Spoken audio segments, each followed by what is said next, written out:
What's the most expensive thing you've sold? Uh, well, so far, the most expensive thing we've sold was $7.25 million for a really low-grade T206 Honus Wagner. It was graded a PSA, an SGC2, $7.25 million. Why is that card like the gold standard of trading cards? Because like there's going to be a lot of people watching the show that have heard of Babe Ruth, they've heard of Mickey Mantle, Yep. they've obviously heard of Jordan and all these people. Yep. But why is the Honus Wagner card so? Why is it like the gold standard for cards? Because there's a set called, the T206 set was put out by American Tobacco Company at, the turn of the century. And it was the greatest set ever produced. It had, Ty Cobb, Cy Young, Christy Mathewson, and the best hitter in the National League, Honus Wagner. And they printed all the cards in equal numbers, except Honus Wagner said, get my card the hell out of those cigarette packs. So they had to stop production, and only a few of them got out in a brand called Sweet Caprol. And it was, there are two known with a I believe, Piedmont back. Ken Kendricks, the one that's worth probably $60 million, is a Piedmont back. But I can't remember if there's one other or none others. But they stopped it. So if you can't complete the set, it is impossible to complete the set. You may have 20,000 Ty Cobbs, and you won't get a Wagner. So the folklore of this guy 115 years ago, supposedly looking out for little kids buying cigarettes and lighting up and getting his card, he didn't want that. And it just has always been the most valuable card. There's never been a time in the history of the hobby where that was not the most expensive card. And even though the Kobe LeBron sold for $12 million, it's not the most expensive card because everybody knows if a Wagner 4 or a Wagner 5 or a Wagner 8 sold, it would be 3 to 5 times that price. We're talked about like the idea of like hype and like what factors drive value of card. Mm-hmm.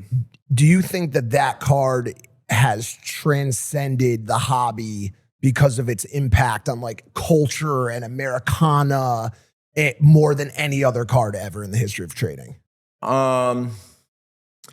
I would say it's probably, to me, the 3 most well-known cards of all time, I'd have to say would be that card, the T206 Wagner, the 1952 Topps Mickey Mantle, because that's such an iconic card and iconic image. Is that rookie year? It's actually his second year, but it's the first Topps card.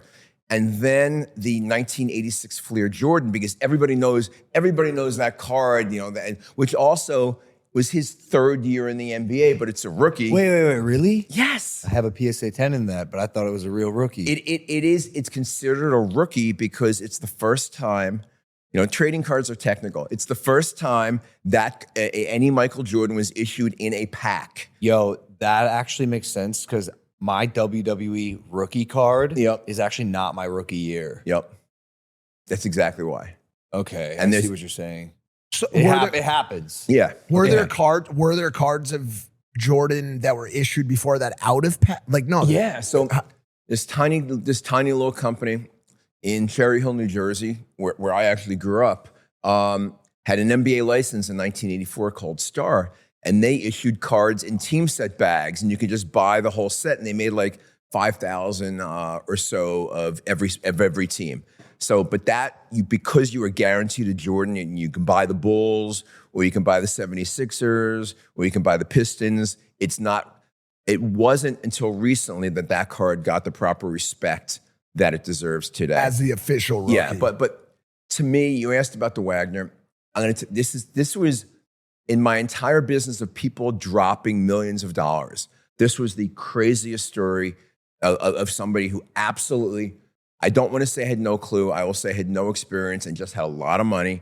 And he made an amazing purchase. In 2013, I got my first Wagner. It was a 5, and it was called the Jumbo Wagner.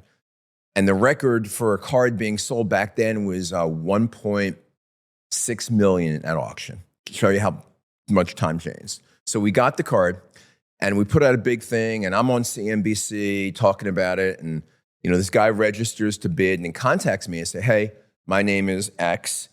Can I meet you in New York? I see you're in town with the card. And I'm saying, okay, am I going to get mugged or am I going to meet some rich dude? So I met the guy and he said, oh, I just registered today. I'm going to bid. And I said, it's great. I said, do you own any other cards? He goes, no. I said, you don't own a single card? He goes, nope. I said, what makes you interested in this card? He goes, well, in school, my son is reading this book, a kid's book called Honus and Me.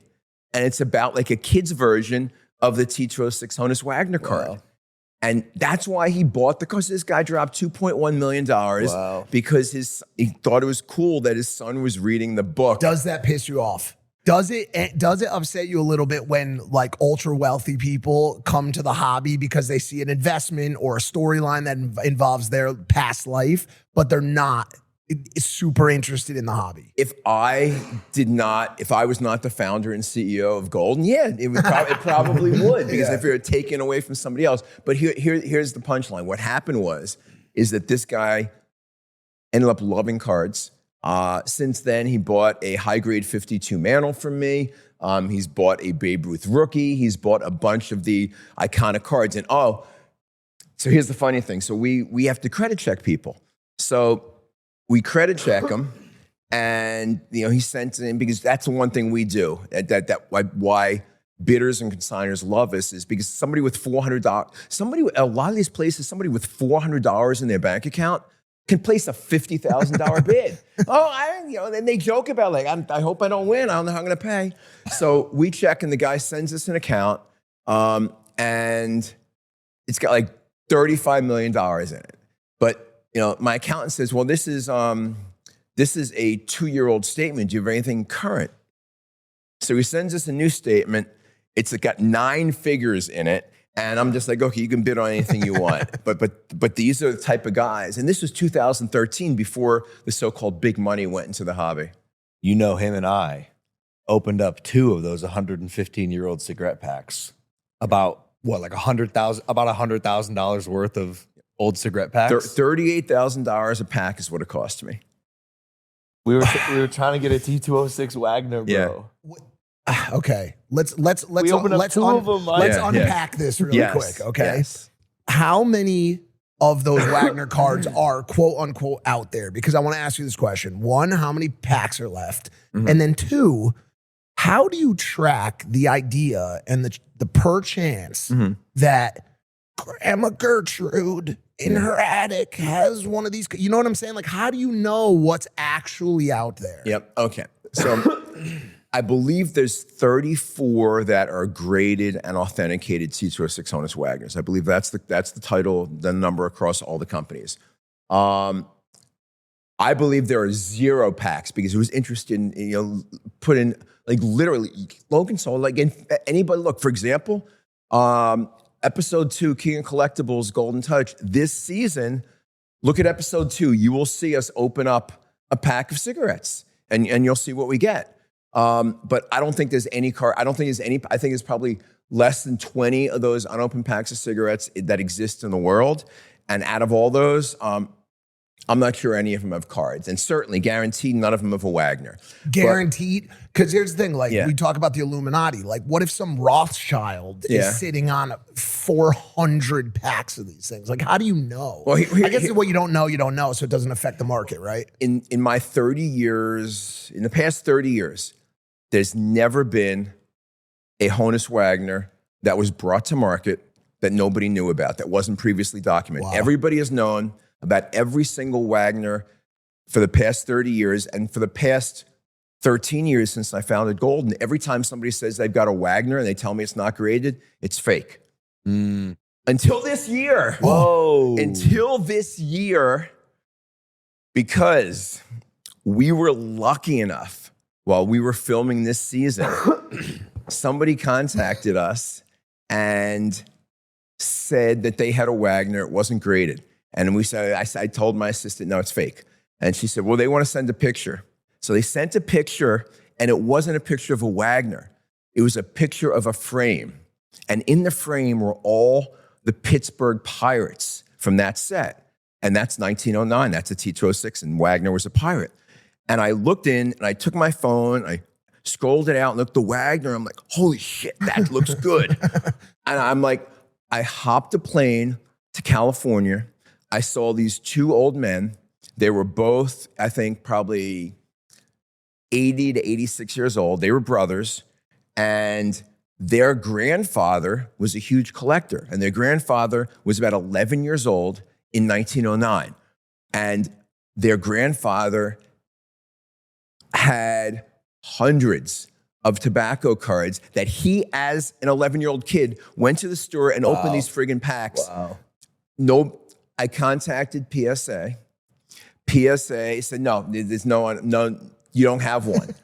I sent him the picture, and he goes, holy shit, I gotta show that to my head of grading. So we take the frame in, they show it to the head of grading. The guy takes a half a second look, and he goes, it's good. And the president goes, don't you want to take it out of the frame? He goes, no, it's good. It's good. It's good. It's good. So we went back and I filmed for 2 hours with these brothers. No edits, no stopping. We just filmed getting their story, how they survived with nobody in the entire world knowing that they've got $10 million plus of cards in a friggin' frame, in multiple frames. And we took the card out, we got it graded, and PSA has kept that card off the population report until the new season of King of Collectibles launched because they knew how important that would be. But that's to me, it's a once in a lifetime opportunity, but it's really crazy that it happened to occur during that 6-month window we were filming the show. So it was an out of body experience. Dude, I'm getting goosebumps because it's like, dude, think about what that card has survived. Like the time, the changing of the seasons, wars, like. Well, there's one question. Yeah. Oh yeah, what was the grade? What did it get graded? Well, in typical PSA fashion, I thought it was going to get a 2, and it got a PSA 1. But it's probably going to sell. It could sell for $6-7 million because it's the only one of these that has ever existed in the same family. And guess what they did? They gave it its own pedigree. So any card from that find is the Shields family collection. Oh, that's really cool. Will they sell the set? Will they sell it for more as a set or as an individual card? We're doing the Wagner, and we're doing some of the other cards from the collection in January in a vintage auction, and we're telling the world about it. As soon as the show went live. Wow. But this is people like when did you film this? In October? And I'm like, no, in June. And they're like, how the hell did people keep a secret for 6 months because nobody knows about this? Incredible. Hey there, Impaulsive viewer. If you like that clip, check out another one just somewhere around this video screen.